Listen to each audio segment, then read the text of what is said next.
Regio Maria. Igitabo gisobanura Regio ya Maria, umutwe wa 38. Abapatricisiyani, amwe mu mategeko y'abapatricisiyani, gukomeza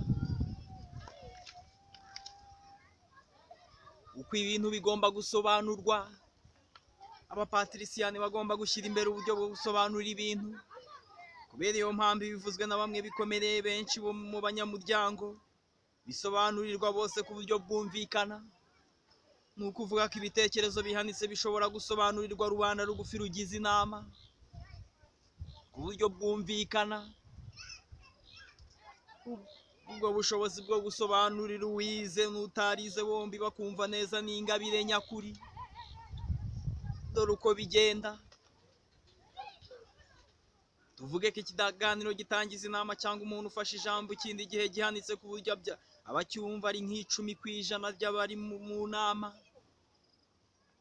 Ariko mu bapatricisiyani, bamwe muri rya 10 batangira gusobanura cya kiganiro bakabikora mu buryo basobanurira bose, bityo ibyo abenshi batumvaga bagatangira kubyumva buhoro buhoro.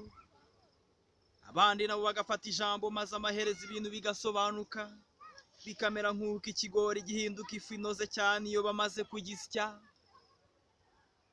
Ibitumvikanaga byose byari mu kiganiro bigasobanurwa cyangwa se bigahindurwa kugira ngo abari aho bose bashobore kubyumva. Kuri ubwo buryo abantu ni magirirane. Iryo shyaka ry'abapatricisiyani rifite agaciro kanini mu bihugu bigezwemo n'ubukristo vuba. Muri ibyo bihugu abigisha baturutse mu mahanga bagomba kwigisha inyigisho za kiliziya mu rurimi batumva neza, bakigisha n'abantu badahuje imico. Uburyo bwo gusobanura nibwo bwatumye izo ngorane zikemuka.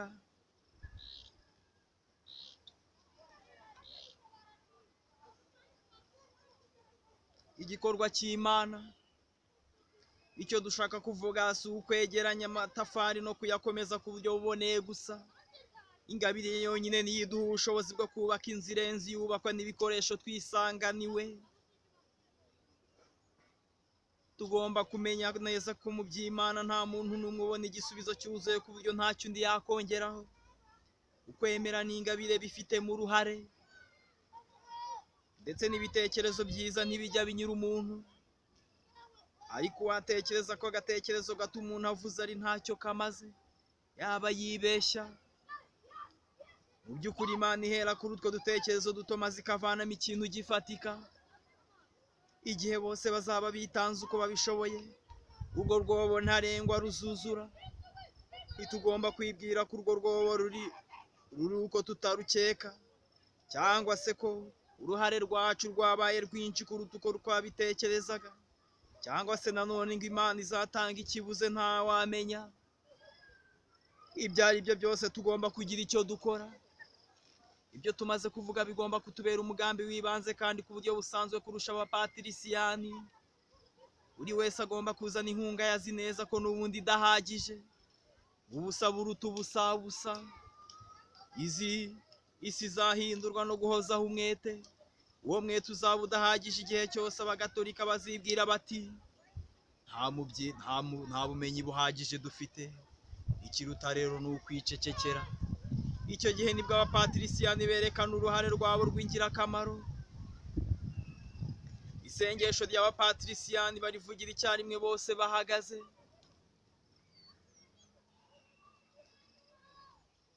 Mu izina ry'Imana Data na Mwana na Roho Mutagatifu, amina.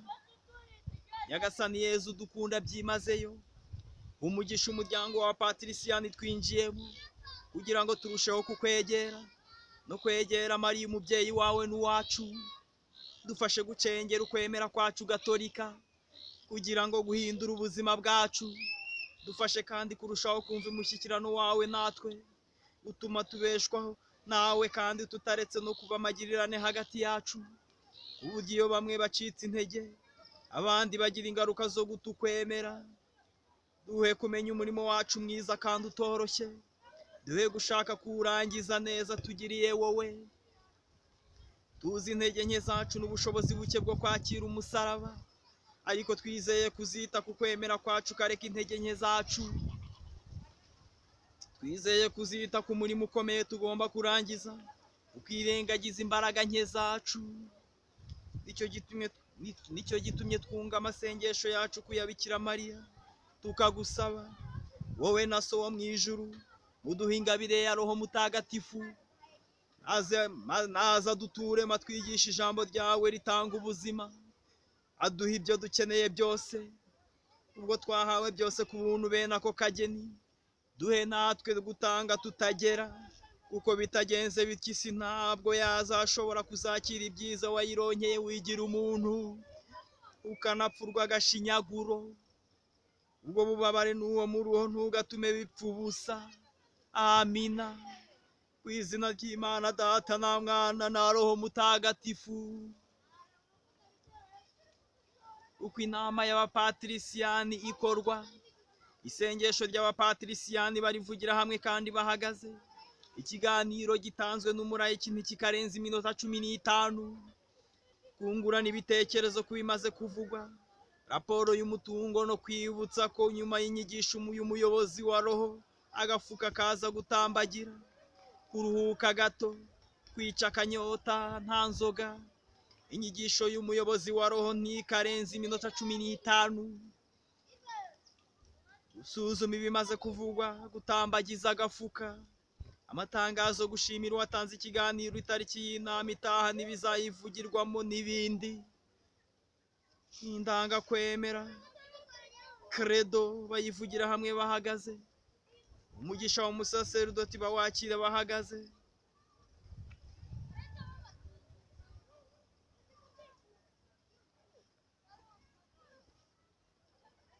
Inama z'abapatrisyani bato, iyo bidashobotse ngo bigende uko bisanzwe, mu matsinda akorera mu bigo by'amashuri yisumbuye no mu matsinda y'abafite munsi y'imyaka 18, biremewe ko bakurikiza gahunda ihinnye ntigomba kurenza isaha 1 n'igice.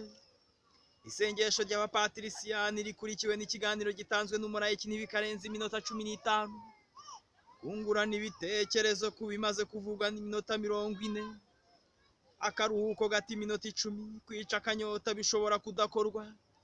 Inyigisho y'umuyobozi wa roho iminota 10. Kwakira imfashanyo bishobora kudakorwa. Kongera kungurana ibitekerezo iminota 20.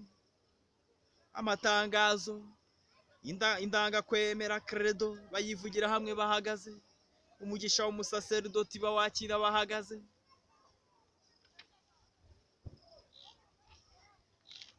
Abapatrisyani baremye urugo rumwe nk'uko imuhiriye abantu baganira bataryarya bakavuga n'ibiberekeye n'umutima wabo wose. Twebwe abakristo nk'abavandimwe ba Kristo turi mu muryango w'Imana, utekereza ku kwemera kwawe, ukuganiraho, kujya impaka ku buryo bwo kugushyira mu bikorwa, nk'uko umwami wacu n'intumwa baganira ku nyigisho zabaga zatanzwe ku manywa mu butumwa mu Galileya. Uwo mwuka uranga abapatrisyani, kumenya ko Kristo ari umwarimu w'igitangaza kandi ukwiye gukundwa, akaba umwigisha w'Imana yacu, bituma twiyegurira inyigisho ze zikiza, tukanisanzura mu kuganira iyobokamana, nk'uko twisanzura tuvuga abana bacu, ingo zacu n'imirimo yacu. Roho Mutagatifu aduha gusobanukirwa n'ukuri kwa Kristo. Mu nama y'abapatrisyani dusangira n'abantu urwo rumuri, maze nabo bakatumurikira. Niho dukura kuba abahamya ba Kristo n'imitima yacu ikanezerwa iyo twumva ijambo ry'umwe muri twe. Imana iturimo iratwiyegereza, ukuri kwayo kugashinga imizi, maze tukabona ko Kiliziya ari umuryango mutagatifu. Turamurikirana maze Kristo akaduhuza mu kwemera. Père Brofe. Umutwe wa 39. Amategeko y'ingenzi ya Regio mu kogeza ivanjiri.